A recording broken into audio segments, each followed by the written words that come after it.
Hi, my name's Leticia Rodriguez, and I will be interviewing Tim Soto. Tim Soto is a high school student whose teacher is very concerned about how disengaged he is. He is always been somewhat disengaged, but this seems to have taken a turn for the worse. She's worried about his grades, where he's been, pretty good or mediocre student. He's been suffering some D's and F's. She feels like something's going on. She feels like he's very withdrawn, doesn't engage, doesn't look in her eyes, and she just feels like there's more to this. And so she wants me to follow up as his counselor on what perhaps could be going on. So I'll be talking to Tim. Hi, Tim. Come on Hi. in. It's good to see Hi, you. Ms. Rodriguez. How are you? Have a Good. seat. Thank you for coming in. I was talking to Mr. Wilson, and he's your second period teacher? Yes. So he was concerned about what's going on with you. He feels like you've you've taken a step to not engage. Like when he calls on you, like you're not interested. When he calls you after class, you won't make eye contact with him. You're just at a different space right now. And so he wanted me to just talk to you about that and see, where you're at, where your head is. So do you want to tell me a little bit about what's going on? Well, I just don't feel like I don't just school's not interesting anymore. I just don't feel like participating in class and being part of. I just don't. Sometimes I just don't want to wake up in the morning. I just want to lay there and not come to school. Have you just recently felt this way, or has this been getting worse for you? What's going on there? It's been a couple of years ever since high school. I think I've been feeling this way, and it's just been getting. I've been getting more tired and more stressful. I don't know what it is, but I've just been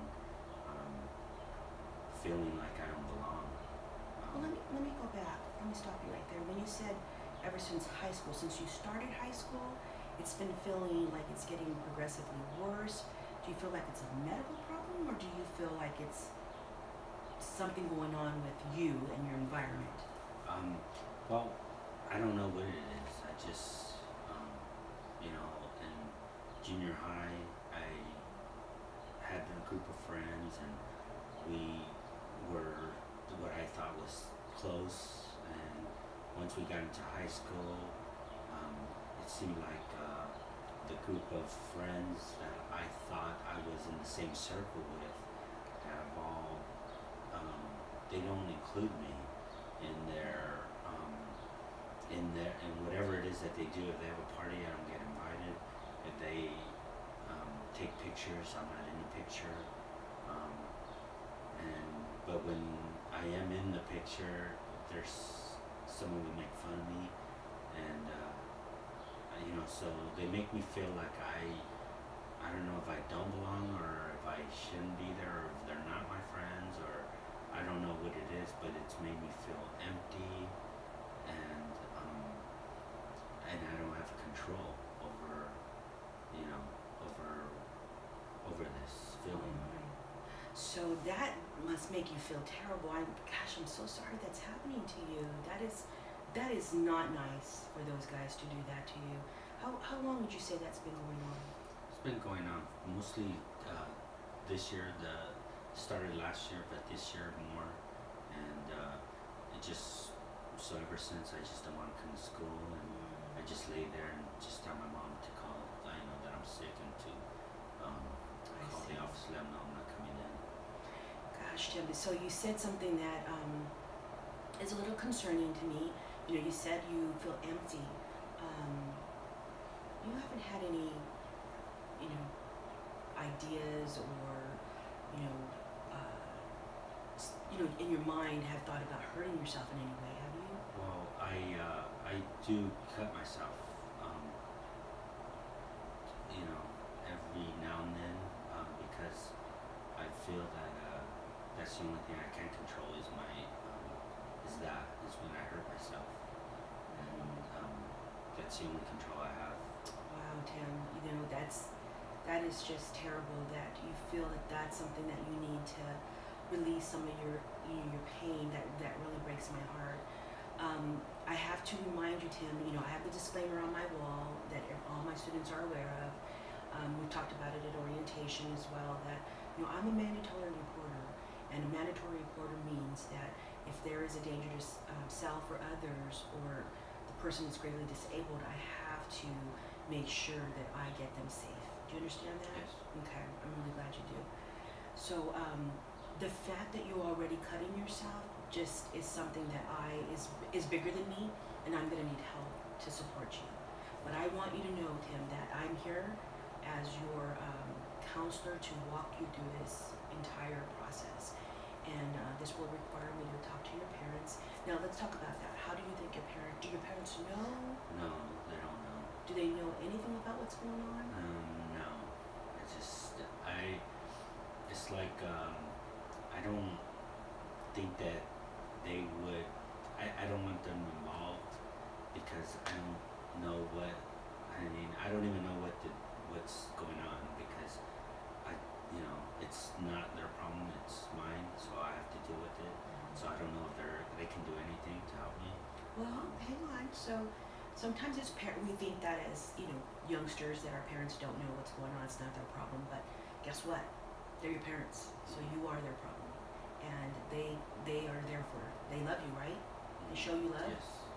So why wouldn't you feel the need to share that, or at least let them know that something's going on? Well, I don't want them to blame me for.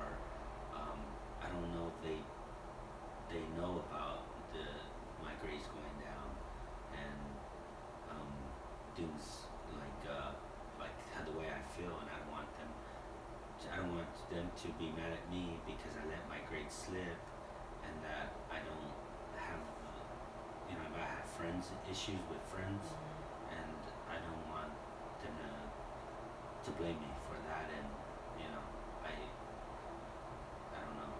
Tim, I think your parents, if they knew how much pain you were in and knew the situation, I think they would find comfort in knowing why those grades are going down versus they're just going down because you're not doing well in school. That's a direct cause, or appears to be a direct cause, to your grades slipping, and it's because of all of the pain that you have built up. So I think as we look forward and down the road, if we can get you the systems that you need to deal with this would help your grades as well. How do you feel about that? Well, I mean, I don't know if it'll feel if I can. I don't know how to change how I feel every morning. Like, because I feel empty, and I don't know if it's depression, but I feel like I don't belong here, and so I don't know what it is, and is it my friends? But or maybe it is the friends that I'm with, because they never. Every time I post something on Facebook, they don't like it, so I feel like they don't like me, and they don't want me to belong in there as friends, and so it makes I get sad over that. Yeah. Can you describe or give me an example of that, like what that looks like? If you post something or they post something, and So we'll be at the football game, and I'll do a selfie, and nobody will like it. So I'm thinking they don't like me. But then when we'll be together, somebody will put a group picture with me on the side, not knowing, and then they'll make fun of me, saying our group without my besties, not Tim. oh, that's Yeah, terrible, so Tim. it I'm makes me sorry. feel like that. Yeah, I can see how that would make you feel bad. That would make anybody feel bad, Tim. And that's why I'm talking to you about in the future that, let's get you the support and the help that you need to deal with this, because, obviously people get bullied. And this feels a little bit like bullying behavior. Wouldn't you agree to that? Yeah. And so with that said, giving you the tools that you can use to deal with that is going to be really important. And that's that's what I mean by letting you know that there's support out there. We have a bully support group here at school. Were you aware of that? No. We do every Friday afternoon. Usually we do it so that people don't, hang around. Fridays, everybody leaves. So we do it Friday afternoon so that we can talk about those bully situations. We have the school psychologist there.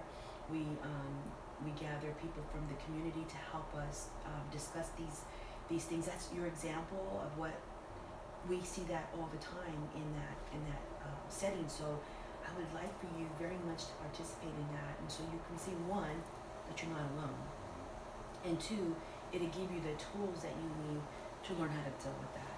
How does that sound to you? So what will happen if like my friends find out, or my so-called friends find out, and they make more fun of me? Well, let's hope that's not the case. The reason we do it on Friday afternoons is your friends are probably where? Probably at the football game, right? Or doing some kind of sport activity, right? So we hope that doesn't happen. But again, if it does, I hope that this group counseling will give you the tools that you need. But that's what we can do for you here at school. I want to go back to the cutting because I think that is probably the biggest component to deal with right now, Tim. I mean, you said it makes you feel. How does that make you feel? I feel that's the only thing I have control over is that I can hurt myself and I can control it. So I've even thought about, I have a pull-up bar in my room, and I've even thought about taking my belt and just, not waking up. So you've thought about actually ending your life.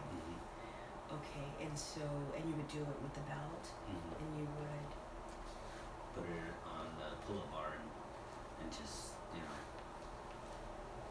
just do it there with my belt. so hanging yourself. Yeah. Oh, honey, I'm sorry. I'm sorry that it's gotten to this point. I can't in good conscience let you leave, as I stated to you earlier.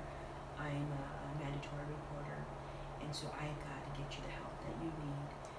The fact that you feel this badly and that you're cutting, and to be honest, that's something that Mr. Wilson saw. He saw your band-aids on your arms, and I was really hoping that maybe that was an accident. But now hearing what you've said to me, I'm going to have to get your parents involved. However, I want you to know the school psychologist will be with us. I will be here every step of the way until we get you the help that you need. We can't have you, leave here knowing that you have a plan to hurt yourself. And so I know this is very difficult, but know this, Tim. After you get the immediate help that you need, when you come back to school, I want you to come see me as soon as you come back to school. And we'll get you into the group sessions on Friday afternoon, and just kind of keep your counseling going. I'll keep it in touch with you and your parents and the school psychologist. But I want you to know you're very much supported. We're here for you. I don't want you to feel like you're alone, and we're going to get to the bottom of this. Okay? Thank you so much for coming in. I'm so sorry. I'm so glad that we've had this opportunity to talk. So stay here while I run, and I'm gonna leave the door open, and I'm gonna have my assistant sit with you so that you're not alone, and know that we're gonna be here every step of the way for you. Okay? All right. So I'll see you in just a bit. Okay. Just hang tight.